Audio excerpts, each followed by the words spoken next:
Salut les gars. Ouh pétard, j'ai un peu trop montré déjà. Comment vous allez aujourd'hui? On se retrouve pour une présentation d'épave, comme la plupart du temps. Oh là là, qu'est-ce que ça peut bien être? On retrouve un 85 KTM SX 2013 en grande roue. Petite épave, petit, beaucoup, mais bon. Vous allez voir que, bon, pas cette vidéo-là, parce que c'est la vidéo présentation de cette moto, les gars. Mais vous allez voir que cette petite moto va nous réserver pas mal de surprises déjà pour le prix que je l'ai acheté. Bon, je sais pas si on parlera prix durant cette vidéo. Peut-être sur TikTok, n'hésitez pas à aller voir sur TikTok au cas où. Et qu'est-ce que je peux vous dire? Bah ouais, petit 85 SX KTM 2013, vérifié au cadre, hein, bien sûr. Numéro de série présent, tout ça, enfin il n'y a pas de galère sur ça, sinon je l'aurais jamais acheté. Donc ouais, petit 85 KTM. Déjà, vous pouvez voir qu'il y a 2-3 petits problèmes. Tu vois, il y a 2 cylindres ici, il y a une petite ligne ici. Tu dis, oh pétard, qu'est-ce que c'est que cette douille? C'est une moitié de douille en vrai. Non, en vrai, c'est pas une douille. Pour le prix que j'ai acheté, c'est pas une douille du tout. Mais quoi vous dire? Quoi vous dire? En vrai, il y a presque rien à dire parce que la moto, elle est putain de clean. À part que là, elle est sale dans l'ensemble. Tu vois bien, les carénages, ils ont un peu pris. Ça, c'est un peu. Ouh, tout caca, tu vois bien. Mais non, en vrai, il y a rien à refaire à part ce que je vais vous montrer juste après. Ouais, en soi, les carénages sont très propres de cette moto-là. Bon, en fait, ils sont propres, mais ce qui fait bizarre, c'est que tu vois, genre, c'est tout crade, tu vois. Genre, ça se voit qu'elle est tournée à beaucoup de pourcents ou quoi. Mais une fois que j'aurais passé au Karcher, moi, et que j'aurais pris du temps à la nettoyer bien comme il faut, vous allez voir qu'elle va bien ressortir. Parce que même les carénages, ils sont pas passés, parce que quand tu regardes l'avant, il est encore bien orange et tout. C'est une moto qui est pas vieille, 2013. C'est une moto qui avait même pas 10 ans, tu vois. 10 ans quand même, c'est ouf. C'est ouf quand même en vrai. Principal gros problème de cette bonne vieille petite KTM, les gars, c'est qu'en fait on a un problème au niveau du haut moteur. Petit problème au niveau du moteur, pourquoi? Parce qu'elle a serré. Pas une fois, pas deux fois, pas trois fois, mais 4 fois. Bon, je reçois plein de messages, c'est pas si grave. Donc ouais, à la serré, c'est d'ailleurs pour ça qu'on a des cylindres là. Je vais vous montrer juste après, mais avant je voudrais vous montrer un peu comme ça comment elle est, tu vois. Au niveau des pneus, c'est nickel. Le pneu arrière il est tout neuf, il a jamais roulé, les gars. Avec un plus, un putain de Michelin Star Cross médium, les gars. Avec la chambre à air neuve, il allait le faire changer chez KTM, le frérot. Donc ouais, en fait on a juste un problème au niveau du haut moteur. Là vous vous doutez bien que s'il y a des cylindres là et qu'il y a un cylindre dessus mais que c'est démonté, c'est que la moto est serrée. Ouais. Voilà, donc petit 85 serré. Bon, ce qui est bien c'est que ça est en grande roue cette moto là. De 16-19, ouais. Après c'est l'Excel, normal, hein, c'est du KTM. Je crois que je vais me mettre en USB parce que là je reçois un milliard de notifications, c'est pas ouf. Je suis pas trop fan. Donc ouais, après esthétiquement elle est très propre quand même. Bon, encore une fois, là, elle est sale, donc ça reflète pas l'état de la moto après. On a des petites poignées dessus. Petites poignées, j'avais les mêmes sur ma Dirt à l'époque. C'est des poignées Pro Grip 788, enfin 788. Ouais, voilà, c'est ça. Voilà, pas mal. D'ailleurs aussi, cette moto-là, ce qui est bien, c'est qu'elle est équipée en frein avant complet Formula, les gars. Frein avant complet Formula. Donc déjà, ça vaut un petit peu cher. Et d'ailleurs, mais c'est con, mais bah, ça, c'est parce que c'est moi qui l'avais mis par terre, parce que j'ai dû la démonter un peu pour la faire rentrer dans ma Twingo. Mais en fait, compte, tout le freinage avant et tout est neuf. Enfin, du moins, tout le maître cylindre, mais c'est que du Formula, même au niveau de l'étrier, alors que de base, sur les KTM, on est monté en Brembo. D'ailleurs, je me demande si les plaquettes dessus, elles sont pas un peu chlasse. Ah non, même pas. Non, ça devait être les anciennes qui étaient un petit peu mortes, parce que le disque, il est un petit peu marqué. Voilà. Au niveau des fourches. Ah d'ailleurs, rien à voir, mais le frère d'ailleurs, merci à lui, si tu passes sur cette vidéo là, tu passeras forcément, je suis sûr. Merci à lui, il m'a filé 2 lève moto, les gars. 2 putains de lève moto. Et le pire dans ça, c'est que ces lève moto là, ils sont mieux que les miens. C'est pas une folasserie ça.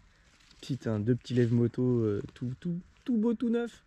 Je suis trop content. Enfin, tout beau, tout neuf. Non, lui il manque la poignée, mais ça j'en ai une normalement dans mes stocks. Parce que quand j'avais acheté un truc de dirt et tout, je suis presque sûr à 100%. Il y avait un mec qui m'avait filé une poignée, je me suis dit, ça sert à quoi cette merde? Et qu'après, je m'étais dit, ça va sur un lève moto. Et je l'avais gardé normalement. Bah, c'est presque la même, sauf qu'elle est noire, je crois. Mais du coup, ça me fait 2 lève moto en plus. Donc, c'est vraiment carré. Ouais, niveau des joints spi, c'est bon aussi, tu vois. C'est pas gras, tu vois. C'est nickel. Les joints spi sont bons. Il n'y a pas une pète de gras sur les joints spi. Même l'autre côté, tu vois. L'autre côté, c'est pas gras non plus. En fait, elle est juste sale, tu vois. Elle est juste sale, cette petite moto là. C'est vrai qu'elle a une putain de gueule de ouf. Hein. Franchement, les KTM, elles sont propres de ouf. Regardez-moi ça. Oh là là là là là là là là. Oh là là là là là là là. Ah putain, faut que je vous montre le pot aussi. Par contre, le pot, lui, il était sucé par la vie. Il est tout pas beau. C'est en origine KTM, on voit le petit KTM, il est marqué ici, là, tu vois. Mais ça, pareil, je vais pas mal le frotter, je vais faire un truc propre. Ouais, j'ai mis de la terre dans le pot. VTT, VTT, VTT. Non, mais ouais, le pot, il est juste, bah, il est piqué par la rouille, mais ça, en vrai, j'y passe un petit peu de temps, ça ressort bien, tu vois. Tu mets un coup de WD-40, tu prends une éponge, comme les éponges pour la vaisselle, côté vert, là, et tu peux gratter déjà une bonne partie de la rouille, et puis après, je lui mettrai un coup de vernis haute température et tout, et ça ressortira comme c'est censé être, tu vois bien. Voilà, le petit pot tout sale.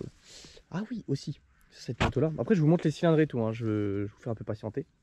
On a une sortie de pot qui n'est pas d'origine et carbone. Je sais pas ce que c'est par contre, mais je sais qu'il y a des trucs marqués ici. On avait vu avec le gars là. Il faudrait que je démonte pour regarder. Parce qu'il y a des trucs marqués, mais c'est marqué en. J'arrive pas. En fait, je sais pas. Mais en tout cas, c'est carbone. Après, est-ce que c'est du vrai carbone, du faux carbone? Ça, je pourrais pas vous dire, les frérots, mais dans l'idée, c'est ça là. Plaquette arrière, c'est good. Un peu usé, mais c'est good, ça freine très bien. Kitchen. Bah, franchement, le kitchen, les gars, il n'y a pas à chier, en bon état. Hein. Soit kitchen, patin de chaîne, tout est good. Hein. Voilà. Petit KTM d'origine, normalement, je crois qu'ils sont montés en V-Force 3. Pour ça, je vous le dis pas, mais bah, il y a les V-Force 3 de monter dessus.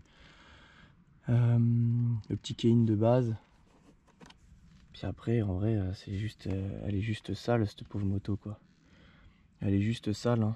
Là, elle est un peu rayée, tu vois. Mais ça, je pourrais bien rattraper ça en vrai avec un bon nettoyage. Tu vois, forcément, ça ressortira une fois que j'aurai fait des sorties avec. Tu vois bien, parce que ça gardera un peu la merde. Mais au niveau des griffes sur le côté, normalement, je vais pouvoir bien rattraper ça. Là, je voulais remonter parce que j'avais entièrement démonté. Hein, mais sinon, j'avais retiré boucle arrière, réservoir, fourche. J'avais tout retiré pour la mettre dans ma voiture. Parce que j'ai acheté une autre moto aussi au passage. Qu'il faudrait que je vous montre aussi.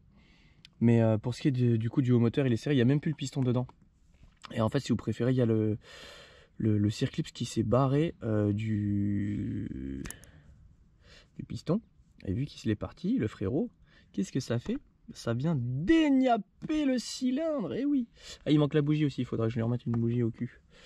Pas grave, ça lui fera un petit entretien. Et du coup, pour ce qui est des cylindres qui sont dedans, ça arrivait 3 fois la même chose. Donc je me demande si c'est pas une erreur de montage du mec. Parce que ça me paraît bizarre que 3 fois de suite, t'as le circlips qui veut s'en aller du cylindre. Regarde, tu vois. Là, c'est tout bien. Les deux côtés, en plus, c'est ça qui est ouf, regarde. J'ai l'impression que les deux côtés, en fait, il y a le circuit qui s'est barré. Parce que vu comment c'est mangé de ouf, tu vois, les deux sont mangés comme ça. Sachant que c'est des cylindres achetés neufs. Le mec, il a racheté 2 cylindres de 85. Ça coûte à peu près 300 à 400 euros le cylindre, voire un peu plus d'ailleurs. Et ça lui est arrivé 3 fois, frère. C'est une dinguerie. C'est pas lui qui les a montés, c'est un autre mec qui les a montés pour lui. Attendez, d'ailleurs, le petit. Oh putain, je sais pas si je vais réussir à le retirer. Attendez. Ah voilà. Tu vois, il est là le petit machin. C'est tous des cotes A en plus. Et tu vois, regarde, hop. En fait, je sais pas si c'est vraiment le circlips qui s'est barré en vrai, parce que quand tu regardes là, regarde. Le circlips il est toujours dans sa gorge. Hein, et là, c'est barré, tu vois. Je me demande si c'est pas une erreur d'ébasurage au niveau des cylindres. Tu vois, au niveau de les barrettes. Ça peut aussi en vrai. Hein. Je sais pas où c'est qu'il les a achetés. Normalement, il m'avait dit qu'il les avait achetés sur KTM. Après, est-ce que c'est vrai, est-ce que c'est faux, je pourrais pas vous dire. Mais c'était un problème d'ébasurage. Ou de code de piston. Ça peut être aussi. Hein. Parce que tu vois, le piston c'était neuf. Quoi. Pour moi, il est tout minuscule. Hein. Ah, la gueule du piston, toi, elle est minuscule. Bon, tu vois, ça, c'est un piston qui va sur un des cylindres. Je sais pas lequel, mais bon, voilà. Et tu vois, sur celui-là, non, celui-là, par contre, le circlips, il a bien sauté. Regarde comme il a tout arraché dans le cylindre. Je sais pas si on verra bien, mais ça a tout arraché là-haut. Regardez, on voit bien la bonne grosse trace au bout là. Donc voilà. Et sur le cylindre qui est monté dessus, je peux pas vous le redémonter parce que franchement, je vous jure, j'ai la flemme. Sachant qu'après, il faut que je la remonte parce que je vais la nettoyer pour après pouvoir faire ce que j'ai à faire dessus, tu vois. Enfin, avant du moins qu'elle soit propre visuellement, quoi. Mais sur le cylindre, c'est la même chose. Ça ressemble un peu pareil que... Pas celui-là, parce que celui-là, vraiment, il est attaqué de ouf, il est tout arraché. Mais lui, là. Et je me demande si je vais pas envoyer un des cylindres à Revaltech. Ah non, il est complètement arraché, ce cylindre-là aussi. Hein. Faudrait que je regarde si je peux pas... sinon, il faut que je retrouve un cylindre de 85 SX, tu vois. Et si je ne retrouve pas, faudrait que j'envoie un des cylindres à Revaltech. Mais ils sont pas mal arrachés quand même. Hein. Après ils sont tous en côte A, donc tu vois, même si tu mets du côte B ou tu l'as fait en côte B ou côte C, tu vois, je pense qu'on peut avoir un truc propre, tu vois, un propre truc clean plutôt. Et voilà quoi. Il m'a dit que c'était ce cylindre là qui avait le plus tourné. De toute façon ça se voit, il est encore bien dégueulasse lui comparé à celui-là qui a pas dû tourner longtemps parce qu'il a même pas eu le temps d'avoir trop de traces et tout. Enfin bon voilà quoi, en gros c'est à peu près ça pour ce qui est de cette petite KTM. Après non, visuellement elle est très propre, il y a du jeu dans aucun des roulements, que ce soit roulement de roue arrière, roulement de roue avant, biellette, suspension, colonne de direction, bras oscillant, je sais pas si je l'ai dit, si j'ai déjà dit.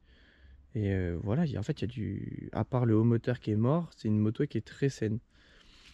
Après, très saine, il y a le moteur qui est mort. Mais bon, voilà, quoi, je sais pas vraiment comment vous dire, mais c'est vraiment une moto très saine. Oh, j'ai perdu mon téléphone carrément. C'est vraiment une moto qui est très saine dans l'ensemble. Après le pot, ça va se faire en 2-2. J'ai pas mal de trucs à faire, mais je pense qu'une fois nettoyé, déjà on pourra bien voir la beauté que c'est cette petite KTM. Enfin bon voilà. Bon les gars, je vais vous laisser là-dessus. Moi je vais sortir mon Karcher, je vais sortir tous mes trucs. Et puis je vais passer au nettoyage de cette bête là, tu vois. Putain, j'ai hâte de la voir en fait bien nettoyée pour vraiment voir le potentiel de cette moto là. Mais je pense qu'elle a beaucoup de potentiel. Ah là là, cette petite KTM avec ce petit truc tout dégueulasse. Ah là là là là. Bon allez, je vous laisse là-dessus. Des bisous les frérots. Passez une bonne journée, passez une bonne soirée. N'hésitez pas à vous abonner aussi, à me venir me rejoindre sur TikTok et sur Instagram. C'est Pete Power, c'est tout pareil. Et voilà, allez, des bisous les frérots. Ah là, elle est toute dégueulasse, regarde-moi ça. Ah là là.